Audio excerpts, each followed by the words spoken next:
로브 터툴리아는 순교자의 피는 교회의 씨앗이다, 교회의 초석이 된다고 했습니다. 오늘은 우리 교단에서 정한 순교자 주일인데요,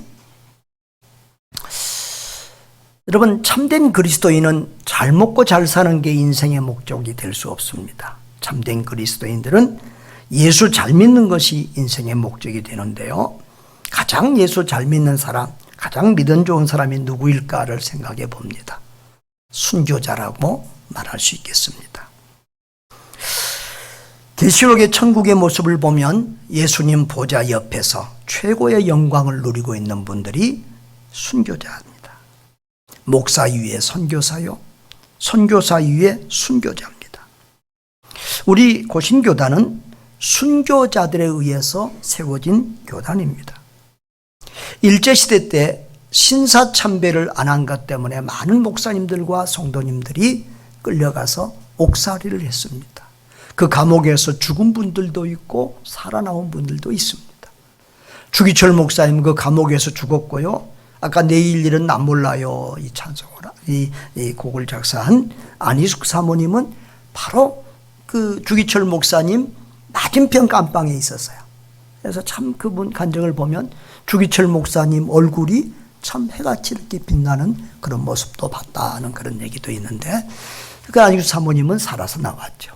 또 우리 한상동 목사님, 주남선 목사님, 이인재 목사님, 손양원 목사님, 이런 분들이 감옥에서 이제 해방과 더불어 나와서 그들이 한국에 나와 보니까 한국 교회가 도매금으로 그냥 일본의 옆에 무릎을 꿇었어요. 그래서 그렇게 신사참배에 가담하지 않는 그런 교회를 중심으로 이제 그런 교단을, 신학교를 하게 됐는데, 그게 고려신학교고, 그리고 우리 교단의 태동이 그렇게 되었습니다.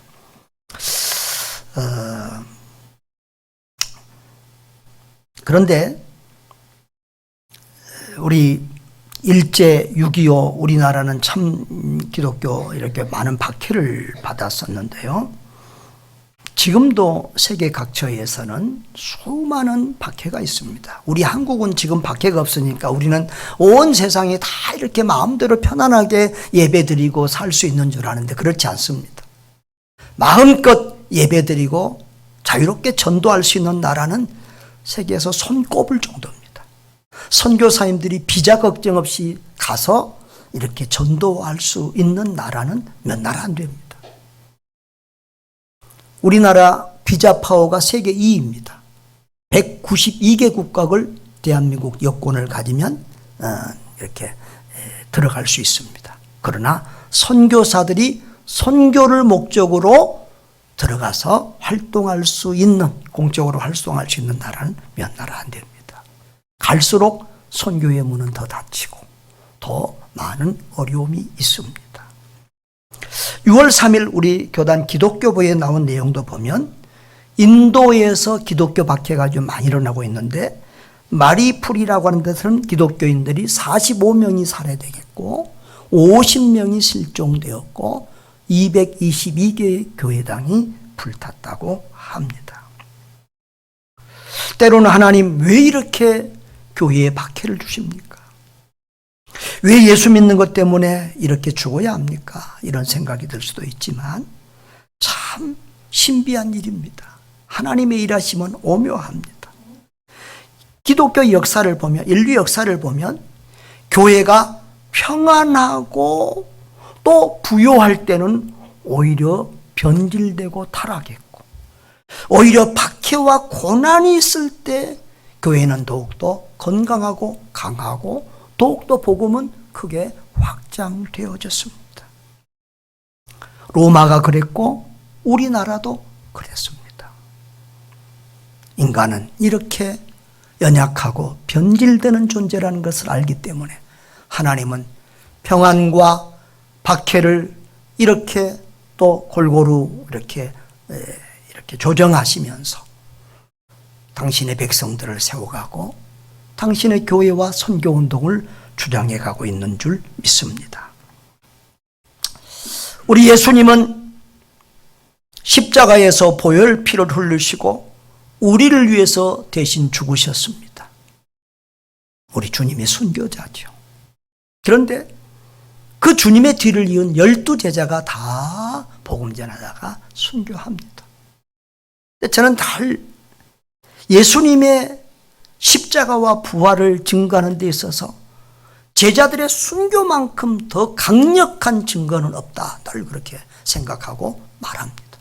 왜냐하면 예수님의 부활이 없었다고 하면 제자들이 그 복음을 전하다가 하나같이 그렇게 목숨을 바칠 수 없기 때문에 그렇습니다.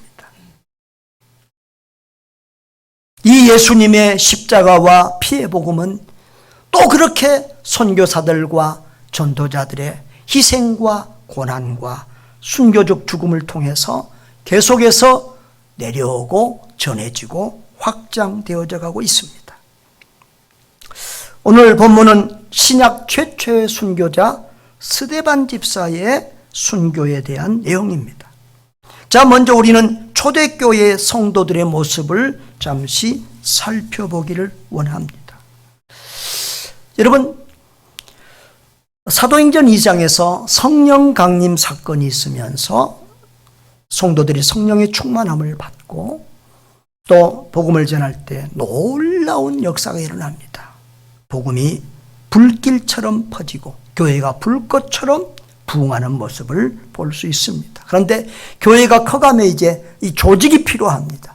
그래서 6장에 가면 교회가 조직되는 일이 나오는데 안수 집사 7명이 세워집니다.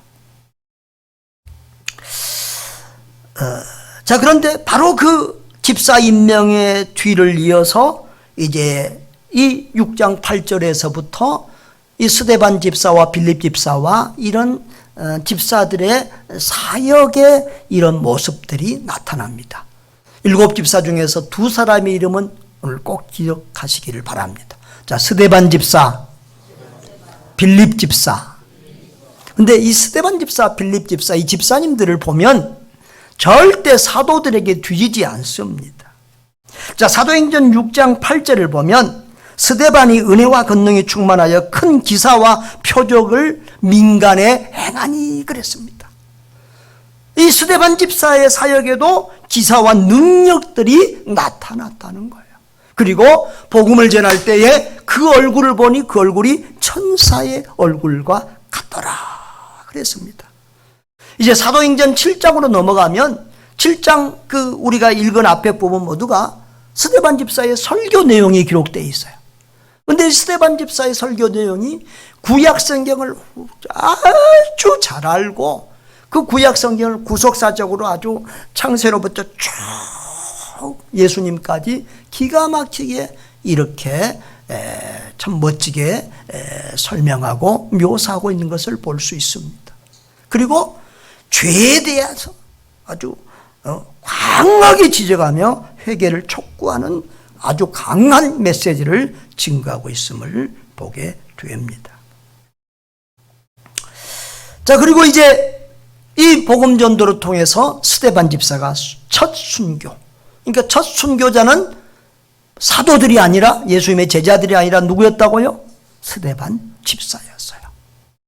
그리고 그 스데반 집사의 일로 말미암아 박해를 받으니까 성도들이 흩어져 복음을 전하는데, 여러분, 복음이 이제 아직까지는 예루살렘 유대를 벗어나지를 못했어요. 그런데 그 유대를 벗어나 사마리아 지역에 가서 선교 활동을 한 사람이 누구냐 그러면 사도가 아니라 빌립이었어요. 누구요? 빌립 집사가 사마리아 지역에 가서 전도를 합니다. 그리고 거기서도 기적과 이적이 일어나고, 그리고 귀신이 달아나고 많은 역사들이 나타납니다. 그리고 또 그 빌립 집사는 에티오피아 내시에게 복음 전하고 또 세례까지 줍니다. 그러니까 이 빌립 집사는 첫 번째 선교사다, 이렇게 말할 수 있습니다. 그러니까 첫 번째 순교사도 집사, 순교자도 집사고, 첫 번째 선교사도 빌립 집사입니다. 평신도 집사입니다. 또 심지어는 외국에 가는 선교사까지도 평신도였습니다.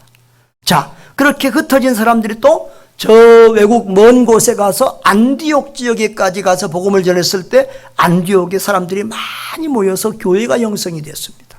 그때 예루살렘 교회가 선교사를 파송하는데 누구를 보냈어요? 바나바를 보냈어요.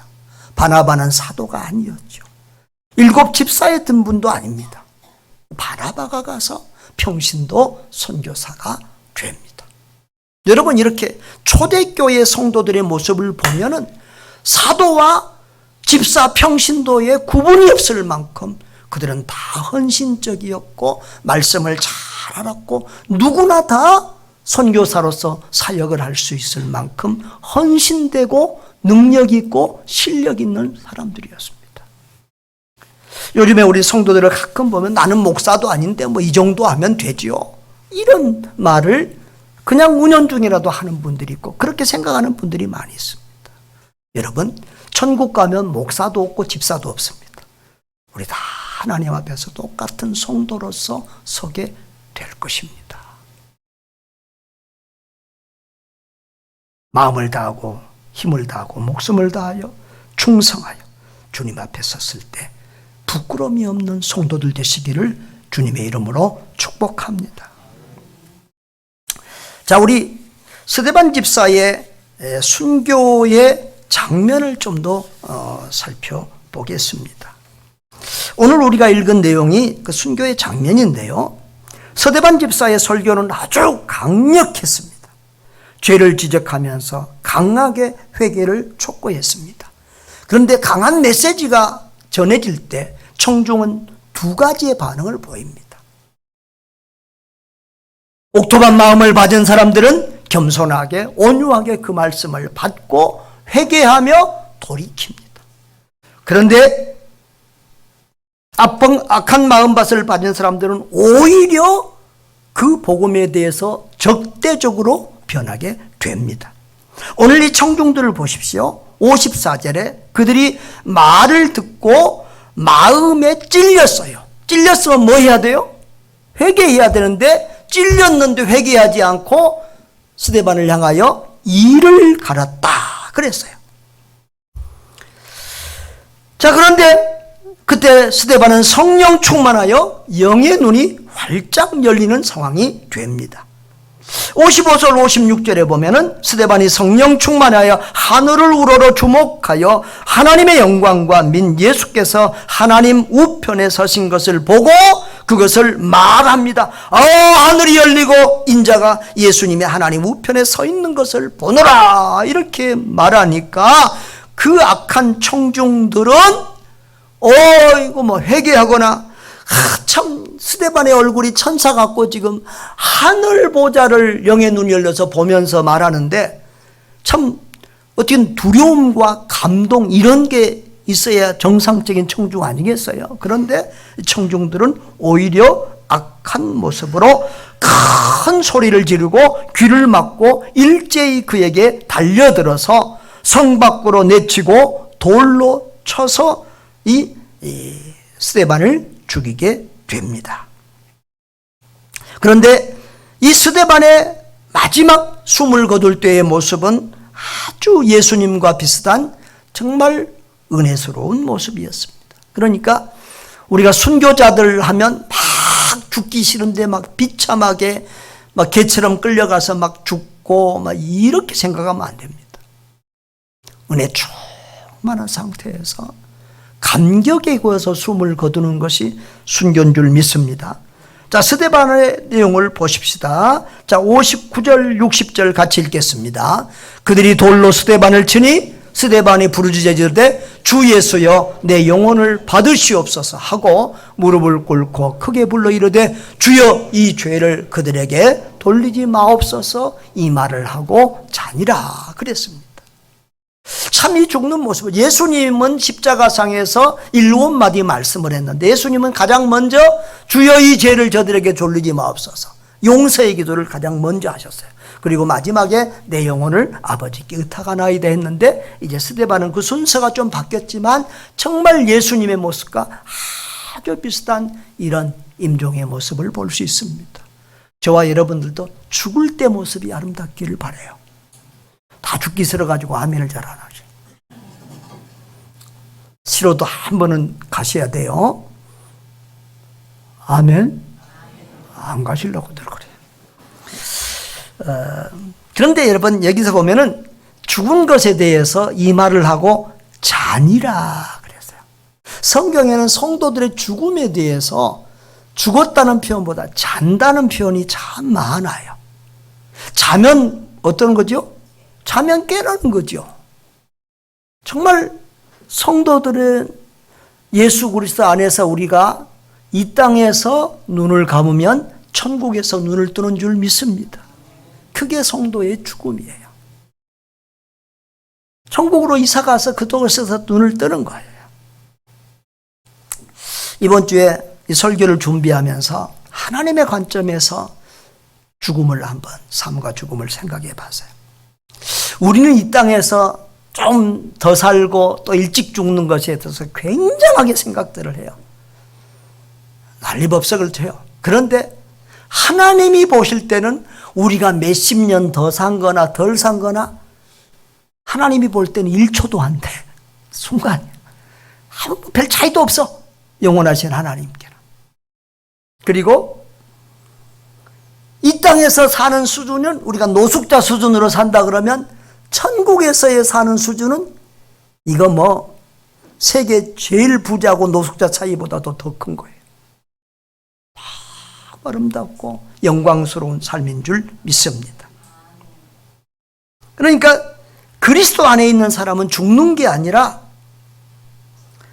우리 사는 장소만 바뀔 뿐이에요. 사람은 사실은 영원히 죽는 게 아니에요. 그렇기 때문에 믿지 않는 자들은 죽으면은 사는 장소가 이 세상에서 지옥으로 바뀌고, 믿는 자들은 죽으면 사는 장소가 이 세상에서 천국으로 바뀌는 줄 믿습니다. 자, 그리고 그래요. 이 세상에서 사는 날이 길면 천국에서 사는 시간이 짧아져요.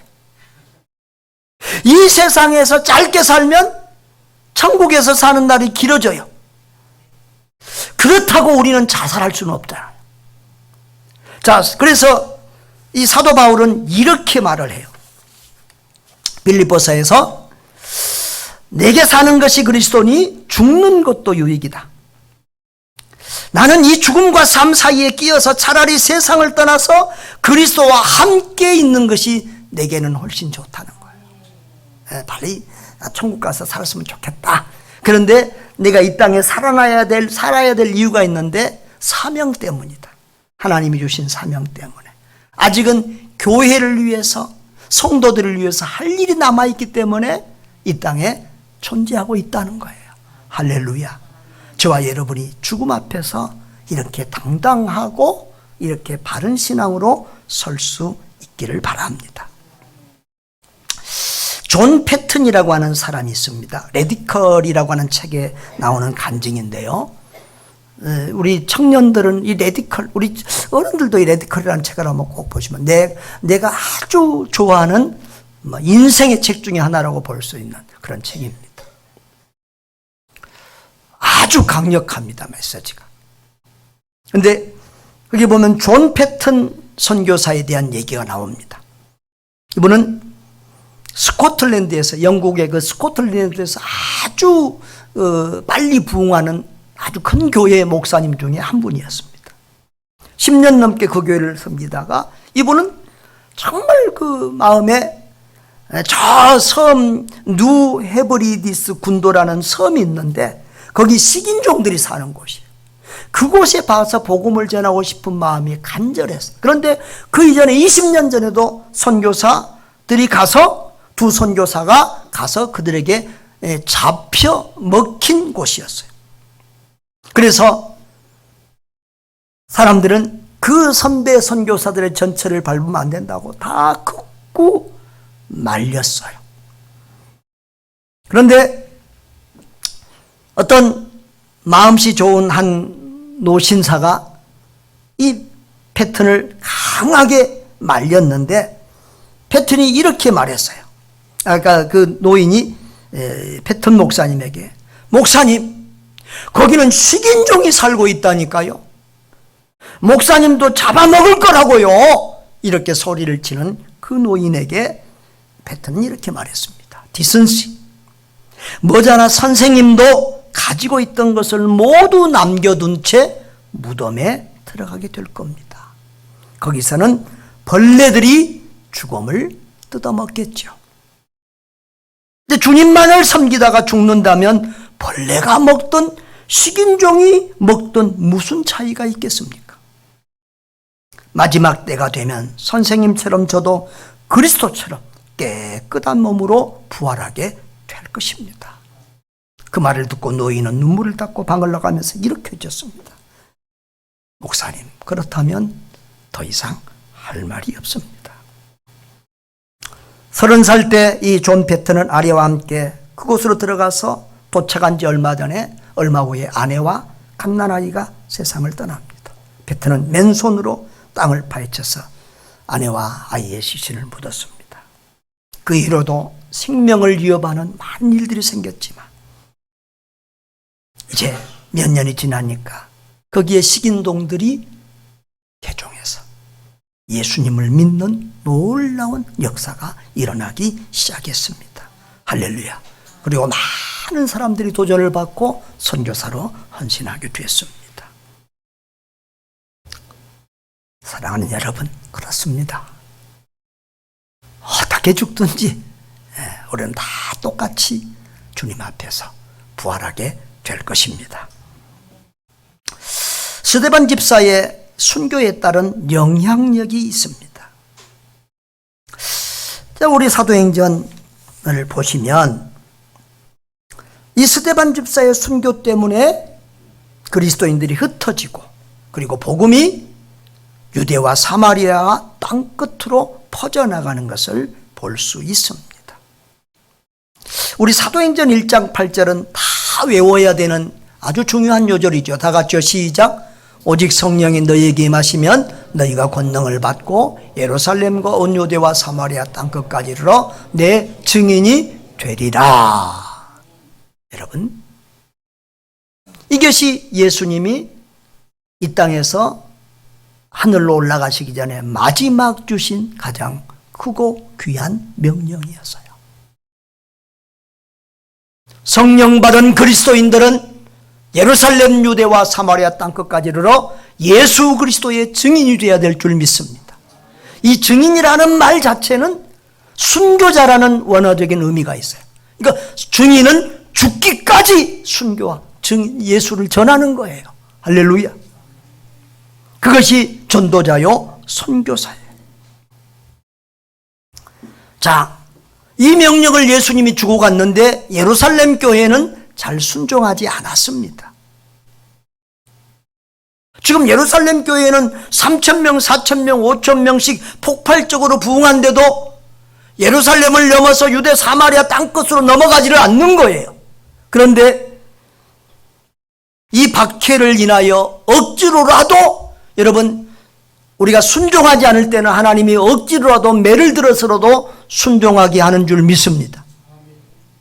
그래서 이 박해로 인하여 이제 예루살렘 교회 성도들이 흩어지게 됩니다.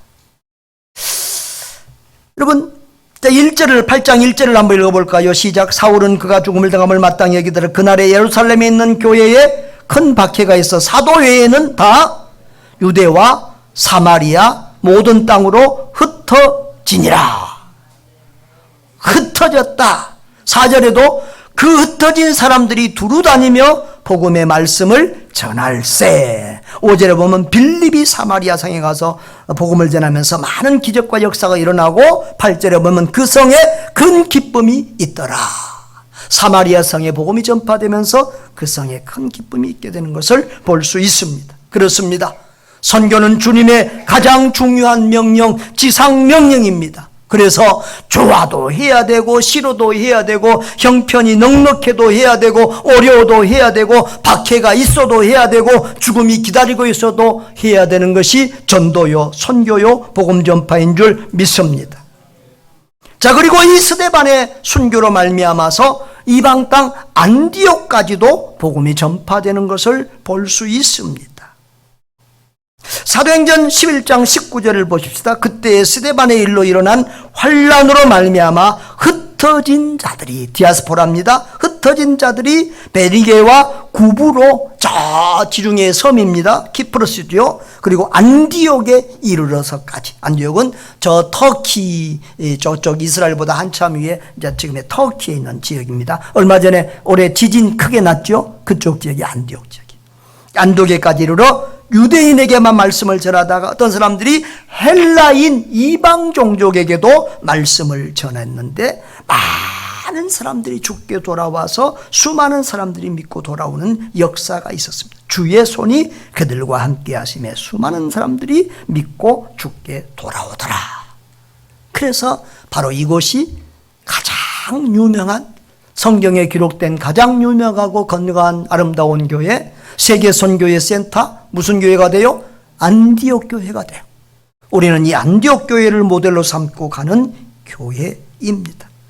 여러분, 교회는 예루살렘 교회가 더 컸지만 여러분, 큰 교회가 위대한 교회가 아니라 하나님 명령에 순종해서 선교하는 교회가 위대한 교회인 줄 믿습니다. 그리고 또 이 스데반의 순교로 말미암아 위대한, 스데반보다 더 크고 위대한 한 인물이 탄생합니다. 바울입니다. 스데반의 순교와 관계된 기록 속에서 계속 등장하는 한 인물이 있는데 사울이라는 분이에요. 근데 이분이 나중에 이름을 개정해서 뭐로 개정했어요? 바울이로 개정했고, 이 바울은 신약 성경에서 27권 중에서 무려 13권을 쓴 사람이에요. 그리고 가장 활동적으로 복음을 전하는 위대한 선교사였고, 인류 역사에 가장 큰 족적, 예수님은 하나님이시니까 비교할 거 없고 가장 큰 족적을 낳은 위대한 인물이 됩니다.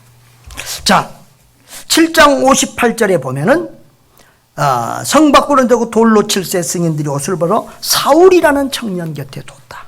8장에도 사울이 교회를 잔멸할세, 남녀를 끌어다가 기독교인들이 모이기만 하면 집에 들어가서 끌어다가 옥에 넘기고, 그리고 9장에서 보면 저 시리아, 지금의 현재는 시리아의 수도 다메섹까지 가서 그 기독교인들을 끌어오려고 하다가 그 다메섹 도상에서 큰 빛을 보게 됩니다. 눈이 어두워져서 땅이 엎드려져서 이렇게 있는데 큰 소리가 들립니다. 사울아, 사울아, 내가 어찌하여 나를 박해하느냐.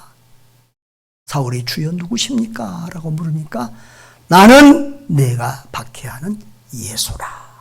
바울이 다메섹 도상에서 예수님을 만나고 이렇게 성격이 강직하고 열정적인 사람은 또 뒤집어줘도 확 뒤집어주고 강력해. 180도로 바뀌어서 이제 목숨 걸고 기독교인들을 죽이던 사람이, 박해하고 죽이던 대장 노릇하는 사람들이 박해를 받고 죽임당하는데 제일 앞장서는 그런 선교사가 됩니다. 자, 그리고 이제 11장에 보면은 바나바가 안디옥 교회에 이제 목회자로 선교사로 갔는데 일이 너무 많아요. 그래서 유능한 한 사람을 가서 데려오게 됩니다. 자, 사울이 자기 고향 다소에 가서 있는데 거기까지 가서 이렇게 사울을 데려와서 둘이 안디옥 교회에서 열심히 사역해서 그 안디옥에서 이제 우리가 요즘 쓰는 말, 우리 그리스도인 그러죠. 크리스천. 이 그리스도인이라는 말이 안디옥에서 처음 이 불신자들이 이제 기독교인들을 그리스도인이라고 이렇게 부르게 된 거죠. 여러분, 우리는 때로 선교 현장에서 어처구니 없는 상황을 만납니다. 이 젊은 스데반 집사가 돌에 맞아 죽는 현상.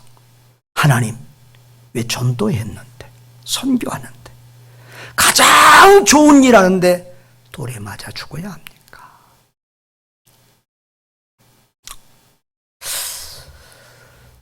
지난달에 우리는 젊은 두 선교사의 죽음을 목도했습니다.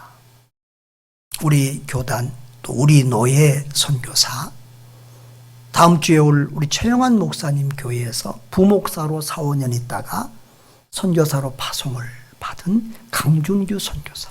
나이 50입니다. 작년에 가을에 우리 수양관 리트릿에 와서 3박 4일 동안 저하고 같이 지냈던 그런 선교사. 그때는 하나도 아픈 데도 없고 건강하던 사람이었어요.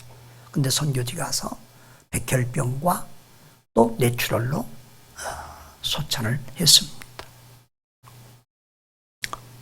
이번 주에 그 사모님을 만나서 위로하고 또 노예 선교부에서 전달하는 위로금도 전해줬는데 너무 젊은, 아마 사모님은 40대 중반이나 될런지 모르겠어요. 아주 젊어요.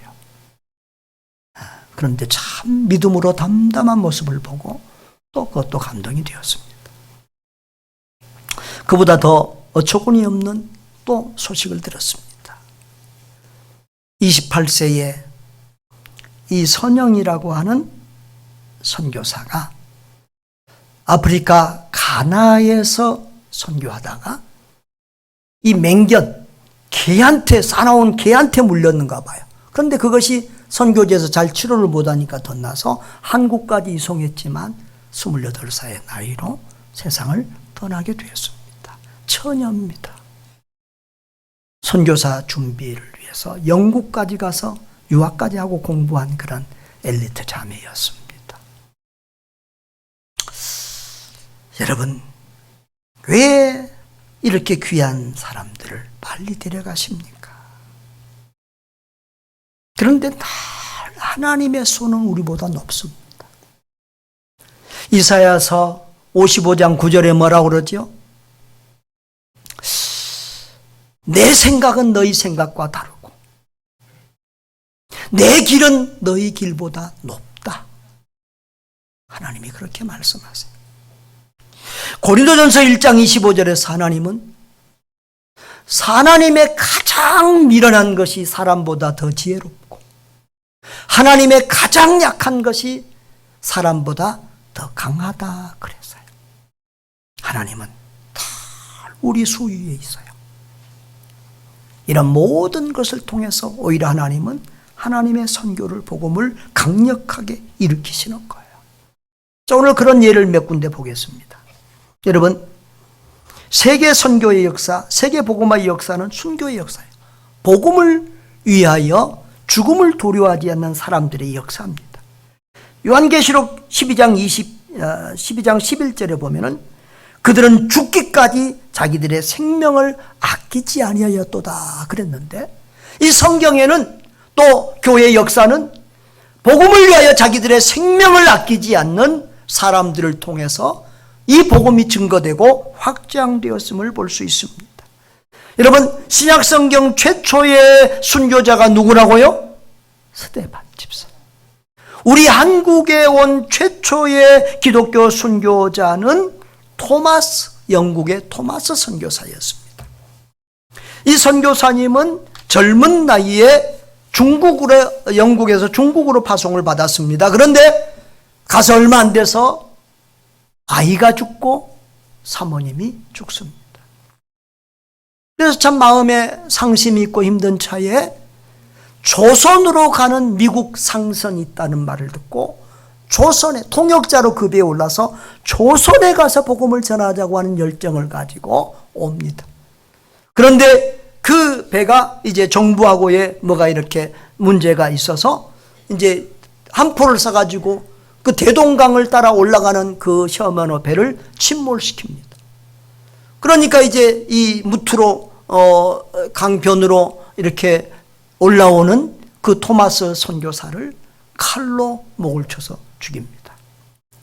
자, 그런데 그런 상황에서 이 토마스 선교사는 성경을 전하고 그 성경을 받은 사람들이 그것을 가져가서 벽에도 바르고 이렇게 하면서 그들이 예수 믿고 그 사람들이 바로 그 집이 장대현 교회, 평양에서 제일 큰 주기철 목사님이 목회했던 장대현 교회가 되고 그 사람들이 초록교회 목사가 되고 영수 장로가 되고 큰 일꾼들이 됩니다. 여러분, 28살의 이선영 자매의 죽음을 보면서 루비 캔드릭 선교사가 생각이 났습니다. 우리 저 양화진에 가면 루비 캔드릭이라고 하는 선교사님의 묘비가 있는데 굉장히 감동적입니다.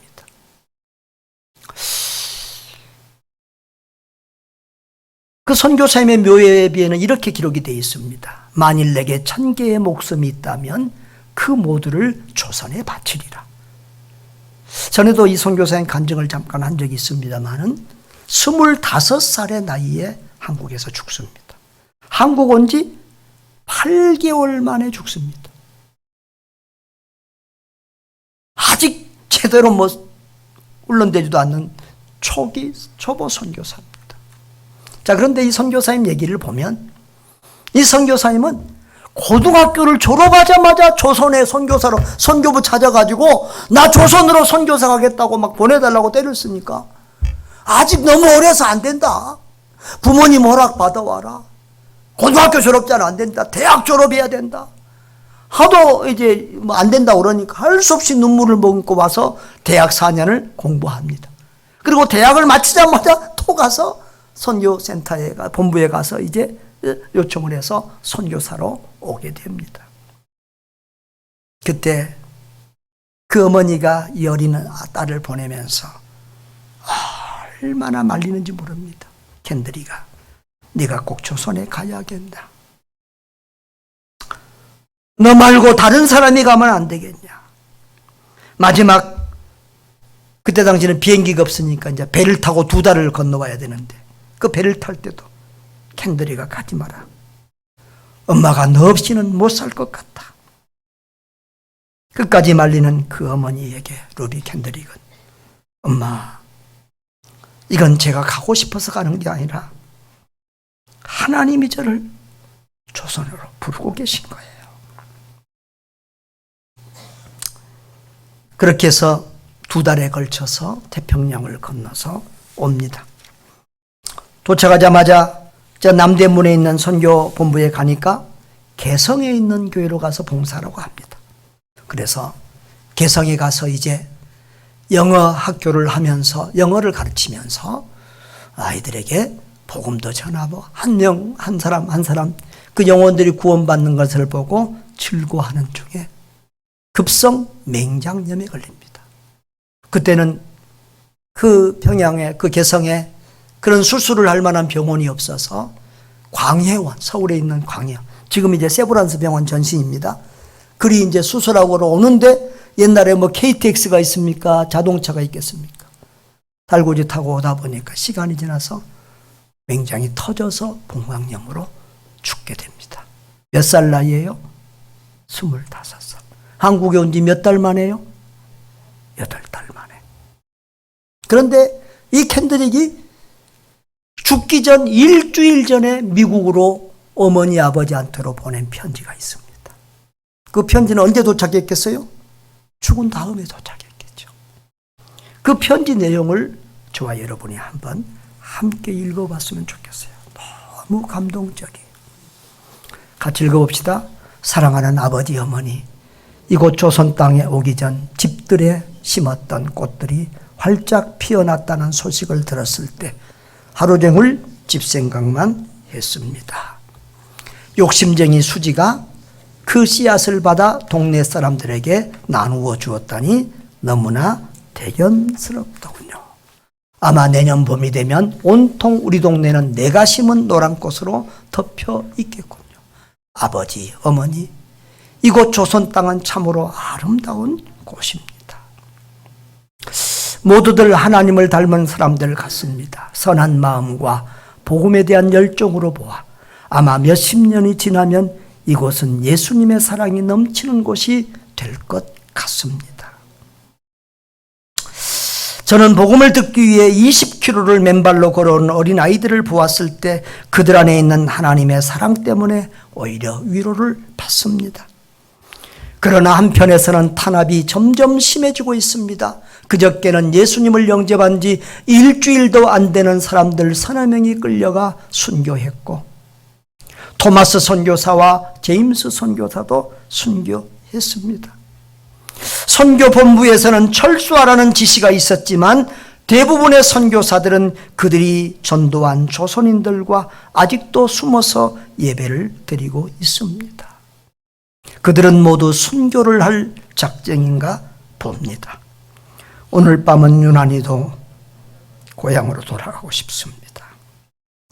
외국인을 죽이고 기독교를 증오한다는 소문 때문에 부두에서 저를 끝까지 말리셨던 어머니의 얼굴이 자꾸 제 눈앞에 어립니다.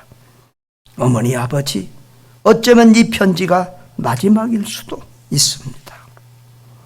제가 이곳에 오기 전 뒷뜰에 심었던 한 알의 씨앗으로 내년이면 온 동네가 꽃으로 가득하겠지요. 그리고 또 다른 씨앗을 만들어 내겠지요. 저는 이곳에서 작은 씨앗이 되기로 결심했습니다.